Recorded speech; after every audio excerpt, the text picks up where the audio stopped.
नमस्कार दोस्तों, स्वागत है आपका आपके अपने चैनल शिक्षा की ज्योति ऑल क्लासेस पर। तो आज की क्लास में हम साइको के वो 30 प्रश्न करेंगे जो 2021 में एस्टेट पीजीटी लेवल पर पूछे गए थे। ठीक है, जो पीजीटी लेवल में 30 प्रश्न साइको के आए हैं उसको हम देख लेते हैं। इसको देखने का आपको बहुत फ़ायदा होगा। एक तो आपको पेपर का लेवल पता चल जाता है कि किस प्रकार के प्रश्न पूछे जाते हैं। दूसरा ये पता चलता है कि किस टॉपिक से हर बार प्रश्न आ रहा है, तो आप उस टॉपिक को अच्छे से तैयार कर सकते हैं। तो पहला प्रश्न है इसमें बुद्धि वाले चैप्टर से। ठीक है, बुद्धि एक ऐसा चैप्टर है, ठीक है, बुद्धि एक ऐसा चैप्टर है जिसमें से तीनों ही लेवल पे प्रश्न हर साल पूछा जाता है। तो आपको बुद्धि वाले चैप्टर को बहुत अच्छे से तैयार करना है। एक प्रश्न तो आता ही है, कभी कभी दो भी आ जाते हैं, तो उसको अच्छे से देख लेना है। पहला प्रश्न है, पहला बुद्धि परीक्षण किसने बनाया? तो पहला बुद्धि परीक्षण बनाने वाले थे अल्फ्रेड विने और साइमन। बुद्धि के बारे में जो भी पहला कार्य किया है ना, उसका श्रेय जाता है अल्फ्रेड विने को। ठीक है, तो इसका आंसर हो जाएगा ऑप्शन नंबर 4। नेक्स्ट प्रश्न है, मनोविज्ञान की शाखा जो यह अध्ययन करती है कि लोग पूरे जीवन काल में शारीरिक, संज्ञानात्मक और सामाजिक रूप से कैसे बदलते हैं, क्या कहलाती है? तो वो कहलाती है विकासात्मक मनोविज्ञान। ठीक है। नेक्स्ट प्रश्न है, निम्नलिखित में से कौन सा जन्मजात अभिप्रेरक नहीं है? नहीं है पूछा है। भूख, प्यास, नींद, विश्राम, काम, ये सारे के सारे जो अभिप्रेरक होते हैं वो जन्मजात होते हैं, लेकिन जो सुरक्षा है वो जन्मजात अभिप्रेरक नहीं है। तो आंसर हो जाएगा ऑप्शन नंबर 1। अगला प्रश्न है, यह किसने कहा कि किशोरावस्था दबाव, तनाव, तूफान तथा संघर्ष की अवस्था है? तो ये कहने वाले थे स्टैनले हॉल। कौन थे? Stanley hall. ये एक ऐसी स्टेटमेंट है जो बहुत बार पेपरों में पूछी जा चुकी है। इसको आपको थोड़ा ध्यान रखना है, याद रखनी है कि ये स्टेटमेंट है स्टैनले हॉल की। ठीक है। जो अगला प्रश्न है, निम्नलिखित में से कौन सा गैने द्वारा प्रदत्त अधिगम सोपानकी सिद्धांत का उच्चतम स्तर? यहाँ उच्चतम स्तर पूछा है। गैने ने जो अपना सिद्धांत दिया है उसमें जो उच्चतम स्तर उसने बताया है वो कौन सा है? समस्या समाधान अधिगम है। क्योंकि गैने ने जो अपना सिद्धांत दिया था इस प्रकार से पिरामिड की शेप में दिया था। ठीक है, और नीचे से ऊपर की ओर उसने सिद्धांत अपना दिया है। उसमें पहले नंबर पे उसने रखा सांकेतिक अधिगम। ठीक है, आप अगला नोट करना चाहो तो कर सकते हैं। दूसरे नंबर पर रखा उद्दीपन अनुक्रिया अधिगम। तीसरे नंबर पर रखा उसने सरल श्रृंखलाबद्धता। चौथे नंबर पे रखा शाब्दिक साहचर्या। पांचवें नंबर पे आ गया विभेदीकरण। छठे नंबर पे संप्रत्यय। सातवें नंबर पे नियम और आठवें नंबर पे उसने समस्या समाधान अधिगम रखा और इसी को उच्चतर स्तर माना। ठीक है। नेक्स्ट प्रश्न है, इसका उत्तर हो जाएगा ऑप्शन नंबर 1। अगला प्रश्न है, निम्नलिखित में से कौन सी व्यक्तित्व मापन की अप्रक्षेपी तकनीक है? अप्रक्षेपी तकनीक पूछा है। अगर हम पहले साहचर्य प्रविधि की बात करें तो ये प्रक्षेपी है। रचना प्रविधि ये भी प्रक्षेपी है। पूर्ति प्रविधि ये भी प्रक्षेपी है। जो समाजमिति है वो अप्रक्षेपी प्रविधि है। इसको आप वस्तुनिष्ठ कह सकते हैं, ऑब्जेक्टिव कह सकते हैं। तो इसका उत्तर हो जाएगा ऑप्शन नंबर 2।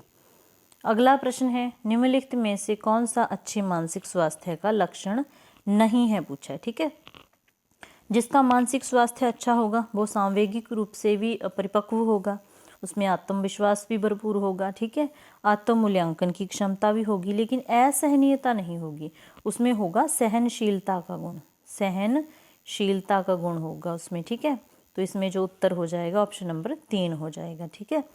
नेक्स्ट प्रश्न है, निम्नलिखित में से कौन सा संप्रत्यय जीन पियाजे ने अपने संज्ञानात्मक विकास सिद्धांत में नहीं दिया है? जीन पियाजे ने कॉग्निटिव डेवलपमेंट दिया है, आपको पता है, हम कल की क्लास में इसको पढ़ चुके हैं। तो जीन पियाजे ने क्या नहीं दिया है पूछा है? आत्मसात्कीकरण दिया है, समाविष्टीकरण दिया है, संतुलन दिया है, सांकेतिक वाली बात इसने जीन पियाजे ने नहीं की है। तो ऑप्शन नंबर 3 इसका सही उत्तर हो जाएगा। अगला प्रश्न है, निम्नलिखित में से कौन सा एक चरण चरित्र के विकास के संदर्भ में जेम्स ट्रेवर द्वारा निर्धारित चरणों में से नहीं है? तो ऑप्शन नंबर 4 इसका सही उत्तर हो जाएगा। पारंपरिक चरण के अनुरूप ऐसा कुछ जेम्स ड्रेवर ने नहीं दिया है। ठीक है, अगला प्रश्न है, संज्ञानात्मक विकास के सामाजिक सांस्कृतिक सिद्धांत के जनक कौन हैं? तो कौन थे जनक? लेव वाइगोत्स्की। ठीक है, इन्होंने दिया है सोशल कल्चर लर्निंग थ्योरी दी है लेव वाइगोत्स्की ने। और इसने क्या दिया है? इसने 3 शब्द दिए हैं, स्कैफोल्डिंग की बात की है, MKO की बात की है। ठीक है, इसने ZPD की बात की है, ZPD की बात की है। तो ये सारे देने वाले शब्द देने वाले कौन थे? लेव वाइगोत्स्की। इसके अलावा इसने स्पीच के प्रकार बताए हैं, सोशल स्पीच होती है, प्राइवेट स्पीच होती है और एक साइलेंट स्पीच होती है। इस प्रकार से अपने सिद्धांत में ये बातें सारी लेव वाइगोत्स्की ने की हैं। नेक्स्ट प्रश्न है, निम्नलिखित में से कौन सी व्यक्तित्व मापन की प्रक्षेपी प्रविधि नहीं है? यहाँ पूछा है कि प्रक्षेपी प्रविधि कौन सी नहीं है। तो प्रक्षेपी शब्द साहचर्य परीक्षण है। ठीक है, वाक्यपूर्ति परीक्षण है, चित्र कथानक परीक्षण है, इसके अलावा मुक्त साहचर्य परीक्षण होता है, स्याही डब्बा आ जाता है इसमें। तो जो नहीं है वो है वुडवर्थ का व्यक्तिगत दत्तपत्र, इसमें नहीं आएगा। ऑप्शन नंबर 2 इसका सही उत्तर हो जाएगा। नेक्स्ट प्रश्न है, निम्नलिखित में से कौन सा कैटल द्वारा प्रतिपादित व्यक्तित्व के गत्यात्मक विशेषक का प्रकार नहीं है? तो इसमें जो आंसर की में 2 उत्तर माने गए थे, इसमें तीव्र इच्छा और रूढ़िवादी को आंसर माना गया है। तो आपको ध्यान में रखना है कि ये इसमें नहीं आते। नेक्स्ट प्रश्न है, किस आयु वर्ग के लिए बालक प्रसंग बोध परीक्षण CAT लागू हो सकता है? तो इसमें जो आंसर होगा हमारा 13वें प्रश्न का, इसने पूछा है कि बालक प्रसंग बोध परीक्षण लागू किस आयु के बच्चों पर लागू होता है? तो इसका जो उत्तर हो जाएगा हमारा ऑप्शन नंबर 4, 3 से लेके 10 वर्ष तक, ये आयु वाले बच्चों पर ये लागू होता है। ठीक है, अगला प्रश्न है, निम्नलिखित में से कौन सी किशोरावस्था की विशेषता नहीं है? तो दिवास्वपन देखना किशोरावस्था की विशेषता है, शब्दकोश भी बढ़ जाता है, मानसिक योग्यताएं अपनी चरम सीमा पर पहुंच जाती हैं, ये तो तीनों हैं। मांसपेशियों का भार कुल शरीर के भार का 20% होता है, ये इसकी विशेषता नहीं है। नेक्स्ट प्रश्न है, निम्नलिखित में से कौन सी अभिप्रेरणा की असत्य विशेषता है? अभिप्रेरणा की, अभिप्रेरणा में व्यक्ति का व्यवहार लक्ष्योन्मुखी होता है, बिल्कुल होता है। ठीक है, तो इसके बाद है अभिप्रेरित व्यवहार निरंतरता करता है, ये भी ठीक है। अभिप्रेरित व्यवहार की प्रकृति कठोर होती है, कठोर नहीं होती, इसमें ये गलत आ जाएगा। तो ऑप्शन नंबर 3 इसका सही उत्तर हो जाएगा। अभिप्रेरणा मनुष्य में ऊर्जा परिवर्तन करती है, ये भी सही है। तो ऑप्शन नंबर 3 इसका सही उत्तर हो जाएगा, जो असत्य है। आगे है, स्टैनफोर्ड विनेस बुद्धिलब्धि स्केल के अनुसार न्यून मानसिक मंदता वाले बालकों की बुद्धिलब्धि सीमा क्या होती है? तो इसमें जो आंसर है, इसमें पहला भी उत्तर बनता है, दूसरा भी बनता है। तो इस प्रश्न में ग्रेस मिली हुई थी आंसर की में, तो इसको आपको देख लेना है। ठीक है, इसमें आंसर पहला भी और दूसरा भी, क्योंकि एक बार पिछली एसटेट में पहले भी ये प्रश्न पूछा गया था, रिपीटेड प्रश्न है, उसमें ऑप्शन अलग मान लिया, इस बार पहले अलग मान लिया। तो जब रिवाइज आंसर की आई तो ये ग्रेस में गया था प्रश्न। ठीक है, तो नेक्स्ट प्रश्न है, खेल के प्रत्याशित सिद्धांत के प्रतिपादक कौन है? तो जो खेल के प्रत्याशित सिद्धांत के प्रतिपादक हैं कार्ल ग्रूस हैं। इस प्रकार के प्रश्न आपको थोड़े से याद करने पड़ेंगे, तो इसको आपको ध्यान रखना है, ये रिपीट हो सकता है। निम्नलिखित में से कौन सा एक आदतों की विशेषताओं के संदर्भ में गलत कथन है?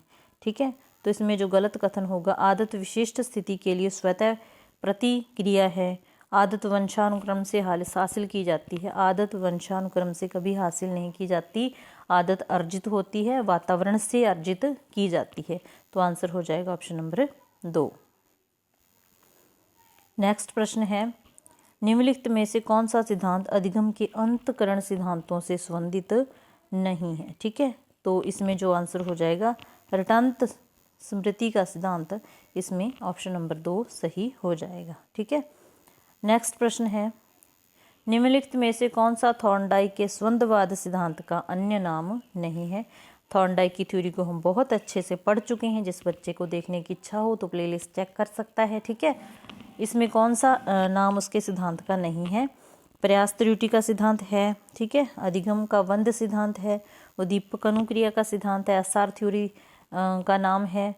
तो अनुबंधित अनुक्रिया का सिद्धांत नहीं है। अनुबंधित अनुक्रिया का सिद्धांत किसका है? पावलोव का है ये, तो इसको आपको ध्यान रखना है।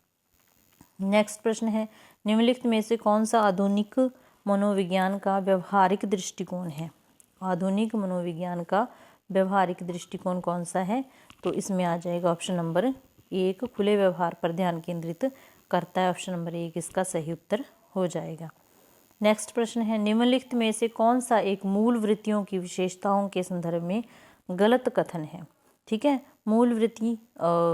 मूल प्रवृत्ति जन्मजात होती है, मूल प्रवृत्ति बहुत शक्तिशाली होती है, मूल प्रवृत्ति अल्पकालिक होती है। ये इसमें गलत है। ऑप्शन नंबर 3 इसका सही उत्तर हो जाएगा, ठीक है। नेक्स्ट प्रश्न है, विचार, निर्णय लेने, भाषा और अन्य उच्च मानसिक प्रक्रिया से जुड़ी मानसिक गतिविधियों को क्या कहा जाता है? तो इन सब से जो जुड़ी गतिविधियों को क्या कहा जाता है? संज्ञान कहा जाता है, क्योंकि ये सारी जो क्रियाएं हैं संज्ञान से जुड़ी हुई हैं। विचार करना, निर्णय लेना, भाषा, ये सारी की सारी चीज़ें संज्ञान से जुड़ी हुई हैं, ठीक है। तो इसका उत्तर हो जाएगा ऑप्शन नंबर 2। अगला प्रश्न है, निम्नलिखित में से कौन सा कथन असत्य है? अधिगम एक प्रक्रिया है, न कि उत्पाद है। अधिगम प्रक्रिया सदैव उद्देश्यपूर्ण होती है। अधिगम का क्षेत्र व्यापक होता है। मूल प्रवृत्ति एवं प्रतिक्षेप क्रियाओं के द्वारा होने वाले व्यवहार के परिवर्तन भी अधिगम माने जाते हैं, ठीक है। तो इसका जो उत्तर हो जाएगा ऑप्शन नंबर 4 हो जाएगा। यही इसका मतलब कि नहीं है, असत्य है इसके बारे में, यही इसका असत्य पूछा है, तो असत्य इसमें ऑप्शन नंबर 4 हो जाएगा। अगला प्रश्न है, निम्नलिखित में से कौन सा जेपी गिलफोर्ड द्वारा प्रदत्त बुद्धि के त्रिअवामीय भी आप इसे कह सकते हैं, उसमें पूछा गया है कि कौन सा नहीं है। तो इसमें जो गिलफोर्ड ने दिया था, एक संक्रिया में दिए थे, उत्पाद में दिए थे और विषय वस्तु में दिए थे, ठीक है। तो इसमें जो प्रणाली है वो उत्पाद का हिस्सा है, उत्पाद का घटक है, विषय वस्तु का नहीं है। आकृतिक, सांकेतिक, व्यवहारिक ये विषय वस्तु के घटक हैं। तो ऑप्शन नंबर 2 इसमें सही उत्तर हो जाएगा। निम्नलिखित में से कौन सा स्मृति के मेमोरी के तत्वों का सही तार्किक क्रम है? तो क्या होता है, पहले हम अधिगम करते हैं, ठीक है, फिर उसको धारण करते हैं, फिर उसको रिकॉल करते हैं, फिर उसको रिकॉल करते हैं कि हमें मतलब कि कितना आ गया है, ठीक है। तो उसके बाद क्या हो जाता है, हमें उसकी पहचान हो जाती है चीज़ की। तो इसका जो इसमें सही क्रम होता है वो होता है ऑप्शन नंबर 4 आ जाएगा। इसमें सही जो क्रम होगा ऑप्शन नंबर 4 इसका सही उत्तर हो जाएगा। अधिगम, धारण, फिर पुनः स्मरण और उसके बाद हमें पहचान हो जाती है, ठीक है। अगला प्रश्न है, सृजनशीलता के पोषण एवं संवर्धन के लिए मस्तिष्क उद्वेलन विधि का प्रतिपादन किसने किया है? तो इसका सही उत्तर हो जाएगा औसवर्ण। ये बहुत बार पूछा जा चुका है, इसका सही उत्तर हो जाएगा औसवर्ण, ठीक है। अगला प्रश्न है, निम्नलिखित में से कौन सा दबी हुई भावनात्मक ऊर्जा को निकालने का सही तरीका नहीं है? तो जो होती है ना समायोजन की जो रक्षात्मक युक्तियां हैं उसमें से प्रश्न पूछा गया है। डिफेंस मैकेनिज्म होता है उसमें, तो इसमें कौन सा नहीं है? इसमें स्थानापन्न प्रतिक्रियाएं होती हैं, विस्थापन होता है, प्रतिगमन होता है। इसमें आत्म करुणा नहीं होता, इसमें आत्म करुणा नहीं होता। ऑप्शन नंबर 4, ठीक है। अगला प्रश्न है, निम्नलिखित में से मन का कौन सा स्तर पूर्णतः सुखवादी और सुख प्राप्ति के सिद्धांतों द्वारा निर्देशित होता है, ठीक है। सुखवादी कौन सा होता है? तो इदम जो होता है, इड होता है, वो सुखवादी होता है। अहम मध्य वाला होता है और पराहम सबसे ही मतलब कि महात्मा टाइप इस प्रकार का जो होता है सुपर ईगो, ठीक है। ऑप्शन नंबर इसमें 1 आ जाएगा। नेक्स्ट प्रश्न है, मनोविश्लेषणात्मक विधि के जनक तो सभी को पता है सिगमंड फ्रायड जी हैं मनोविश्लेषणात्मक विधि के जनक, जिन्होंने अचेतन मन की बात की है। तो ये थे हमारे 30 प्रश्न जो एस्टेट 2021 में पीजीटी लेवल में पूछे गए थे। उम्मीद है आपको क्लास अच्छी लगी होगी, आपके लिए हेल्पफुल होगी। अगर अच्छी लगी तो लाइक कर सकते हैं, कमेंट करके बता सकते हैं कि आप आगे आपको अगले पेपरों का सॉल्यूशन चाहिए। ठीक है, तो मिलते हैं नेक्स्ट क्लास में। Thanks for watching. जो बच्चा चैनल पर पहली बार आया है वो चैनल को सब्सक्राइब कर सकता है। तो थैंक्स फॉर वाचिंग।